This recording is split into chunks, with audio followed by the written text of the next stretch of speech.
വീട്ടിലൊരു ദുഷ്ടശക്തി അല്ലെങ്കിൽ ഒരു പ്രേതമുണ്ട് എന്നൊക്കെ നമുക്ക് എങ്ങനെ തിരിച്ചറിയാൻ സാധിക്കും?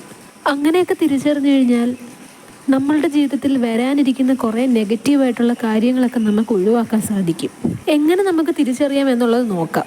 വീട്ടിൽ പട്ടി, പൂച്ച, ആട്, പശു എന്നിവയിലായിരിക്കും ആദ്യം ലക്ഷണങ്ങൾ കണ്ടു തുടങ്ങുന്നത്. പട്ടിയുടെ കാര്യം എടുക്കുകയാണെങ്കിൽ നമ്മളെ ആവശ്യമില്ലാതെ കടിക്കാൻ വരും, ചിലപ്പോൾ കടിച്ചെന്നും വരാം. പേ പിടിച്ച പട്ടിയെ പോലെ പെരുമാറും, വായിൽ കൂടി നുരയും പതയും വരും. പൂച്ചയുടെ അവസ്ഥയാണെങ്കിൽ അത് ദാരുണമായിരിക്കും. പൂച്ച പതിവിൽ കരയുന്നതിനേക്കാൾ സൗണ്ട് കൂട്ടിയും വികൃതമായും കരയും. ആടിൻ്റെ അവസ്ഥയും ഇതുപോലെ തന്നെ. ആട്ടിൻകുട്ടി വീട്ടിൽ മരിച്ചു കിടക്കുന്നത് കാണുമ്പോൾ നമ്മൾ കരുതും വല്ല പട്ടിയോ ചെന്നായോ മറ്റോ പിടിച്ചതായിരിക്കും എന്ന്. പക്ഷെ അതല്ല സത്യം. പ്രേതത്തിൻ്റെ ദാഹം മാറ്റാൻ വേണ്ടി ആട്ടിൻകുഞ്ഞിൻ്റെ ചോര കുടിക്കുന്നതാണ്. ചിലപ്പോൾ വീട്ടിൽ വളർത്തുന്ന മൃഗങ്ങൾ ഷോക്കടിച്ച് മരിക്കുന്നത് കാണാം.